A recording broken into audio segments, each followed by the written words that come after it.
Everybody, this is Perch, and every now and then I get, well, not every now and then, pretty often actually, I get questions like, what if Disney sold Marvel, or what if Discovery sold DC? Apparently, there's a bunch of rumors going around right now that Discovery is trying to sell DC.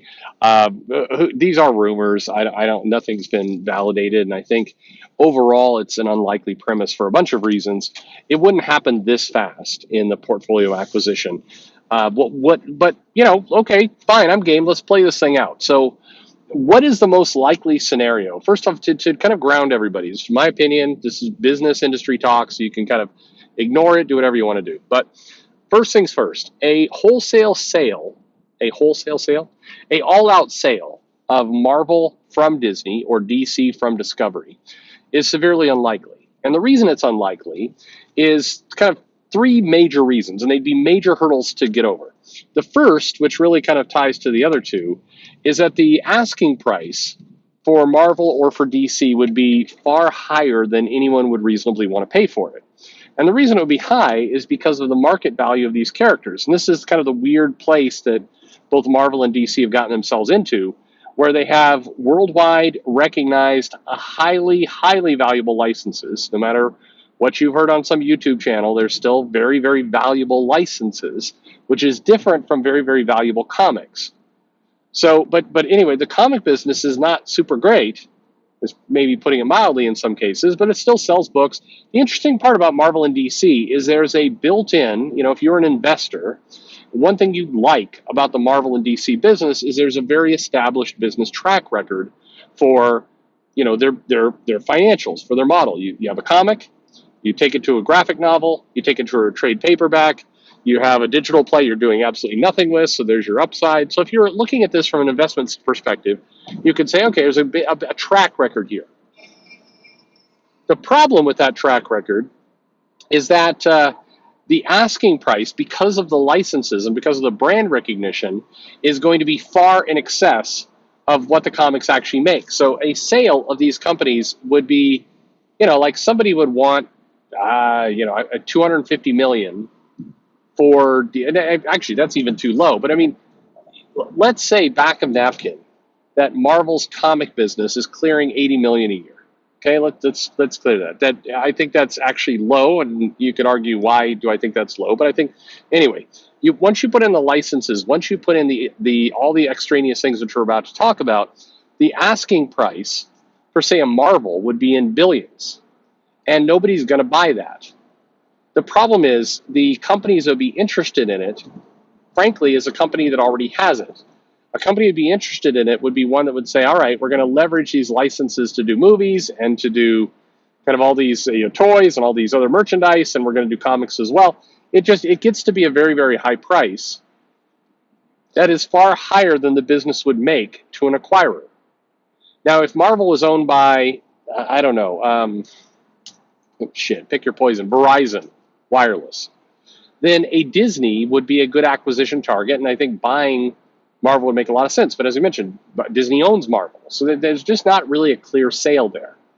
And for DC, it's a similar problem, not quite as high a value as Marvel, because they don't have the proven track record for the media that for DC doesn't have the proven track record for the media that Marvel does, but it's higher than anybody would want to pay. And so then you get to the option of licensing out. Before we get there, the other major problem of an acquisition of Marvel and DC is that there's a lot of attached deals. There's a lot of first right of refusals. There's a lot of connected parts to their business. So if you're going to buy the company, you would have to either settle out all of the contracts, or you'd have to carry them over. And several of the contracts would be money losers if you carried them over. So for example, the rights for Marvel are tied up in a bunch of other things. There's video game rights out there. There's partnerships and connections that are out there. So you would not only have to buy the business, you'd also have to either buy out or maintain the deals they have. So take just one example. So Marvel, obviously through Disney, has this relationship with Square Enix to do the Avengers game, do the Guardians of the Galaxy game, do other things. This isn't an exclusive deal, but it's still a good deal. And so an acquirer would basically have to commit to doing the same amount of marketing, promotion, and cross-selling that Disney's doing, which is not cheap, or and I know this, I actually know this for a fact, they would have to buy out Square Enix from the contract. They basically have to do a right of first refusal. They'd have to buy out the contract. That means basically you'd be buying Marvel for $1 billion, and you'd have to immediately turn around and sink another $100 million to getting yourself out of contract. So the price tag goes up further. This would just be a major problem. It wouldn't work. Um, DC has several of these as well. You've got a lot of ongoing deals that require either upkeep or maintenance. They're bringing in revenue, sure, but again, that's why the acquisition target would get really, really careful. So, who's a company that could acquire Marvel or DC? I mean, arguably, there's probably some international groups that could do it who'd be willing to lose a bunch of money but package up like a media portfolio. But again, the financials don't work out. So then you get to what's a more likely scenario. The more likely scenario, and it is the most likely scenario, but still has problems, is that basically Marvel/Disney announces, hey, we are not great at doing comics. Therefore, we're selling the comic rights. You wouldn't sell a comic business, but you'd sell the rights to the comics. You'd basically say, some company can come in and they would take over the comic publishing business, and then they would pay a license to that. So here's the problem with that is the price tag then that Marvel would want or DC would want, and the price tag would most likely be something along the lines of a pretty hefty upfront fee in excess of, I don't know, 25 to $30 million that would then be recoupable against a financial split of the business. So basically, if you're a publisher, then you would make a Marvel comic, you would sell it to, you put it out to Diamond or wherever you're going to do. It would go out to the comic shops, Penguin, Random House, whatever. The challenge is the new publisher would inherit all of these old distribution agreements, meaning, they're taking home, say, 40% of the cut. They would then need to turn around and share 50% of that 40% with the licensor, in this case Marvel, and this goes after they paid their upfront fee for the license. So this basically, it means you would make close to nothing. You would still have to publish and everything else. You'd get none of the support. Now, arguably, I don't know that Disney or AT&T Discovery are doing anything anyway for these brands. I don't think they're maintaining them. I don't think Disney's not doing anything that benefits the publishing of Marvel comics other than funding it. They're not using their media power to do anything. But regardless, let's say that I don't know, Skybound buys the Marvel rights, basically gets them from Marvel. Skybound's going to take over publishing all the Marvel comics. They'd inherit all the costs. They'd have to split the revenue with Marvel, and it would be very questionable whether that would turn a profit versus Kirkman just creating his own properties and going for it. If in a very, very back of the math, this is very simple to understand, not exact numbers. You have like option A, which is, you basically commit to say, I'm going to sell 100,000 comics to get my 20%. Or option B, you say, all I have to do is sell, 50,000 comics, half of that, keep my 40%. It's going to be a safer business proposition to just, sell half as much, but keep all the money. It's so, there's no guarantee that taking Marvel as a license and, running it would double your income. It's, you maybe, but you'd also inherit a bunch of costs. So it's, and you don't know what kind of requirements Disney would throw at you where they get, approval rights. So, I mean, would you even want to put up with that? You have Disney saying, hey, you can make whatever comics you want, but Wolverine can't smoke, so we're going to need to review everything you do. Like the headache of that wouldn't be worth it. If you are wealthy enough, if you're Mark Miller or you're Kirkman or you're somebody who's actually established an imprint, then you'd have to ask yourself, is it worth putting up with all this nonsense with Disney, or do I just sell half as many units and make the same money? I mean, so that's the tricky part of all this. Of the two, obviously, I mean, I think it goes without saying DC has a higher percentage of getting sold than Marvel, simply because, Disney is very, tied in at this point to Marvel, and they've structured kind of their media and their rides and in their parks, and they're the Disney Plus deal and everything else. They're very connected. Whereas Discovery, it's a new owner, so the new owner could, in theory, spin it out, find a buyer. The challenge just is simply, I mean, who knows what's in Discovery's heart? Maybe Discovery wants to sell, maybe they don't, but who's going to buy? The problem is nobody reasonable would want to buy. The frankly, the most likely target as a buyer would be Disney. And Disney buying DC, I mean, there's some entertainment value to that, own all the superheroes and just box in the superhero genre.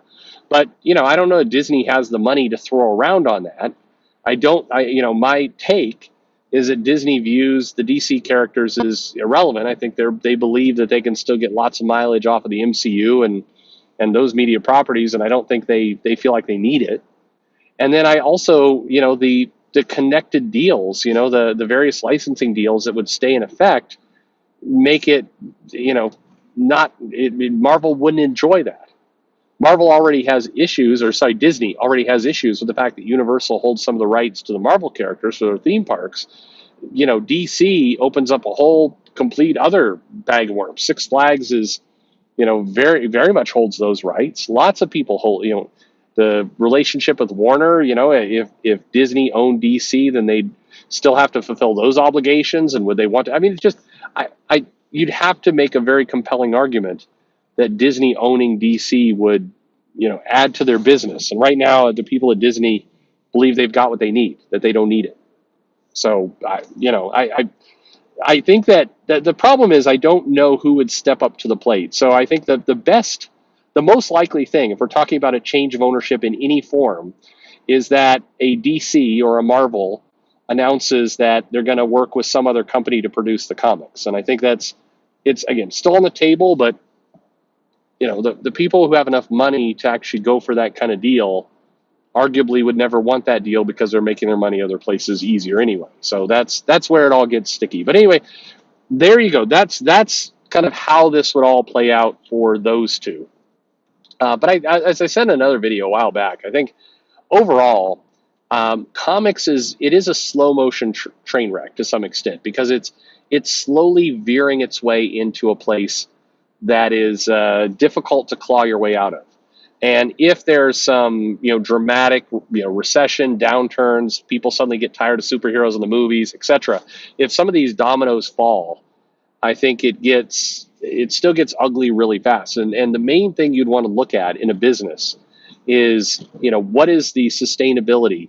If you have to go raise money, if you have to sell, if you want to get some other investor involved, are there lots of people, how big is your field? What's your landscape for being able to go and pull some new people in? And with comics, that landscape is shrinking. There's fewer and fewer entities out there that would actually want to come in and put some real money into this business. But the longer it goes, the more real money, it would have to be pretty big money to do it. So every now and then I saw somebody, I don't know if you're trolling or if it's just very bad business fundamentals. Somebody's like, well, if Eric July just does 2 or 3 more crowdfunding campaigns and he'll be able to buy Marvel. It's like, okay, that's very cute, but this is in the billions we're talking, not, good for him if he's able to do 3 to 4 campaigns making and he's able to clear $3 million a campaign. Super, but that's still not Marvel buying money. It's not DC buying money. That's ridiculous. So that is the problem. It would be a very high price tag, and just not a lot of people would be able to write that check. Anyway, there you go. What do you think? What is the scenario you think is going to play out? Let me know in the comments below. And as always, thanks for listening.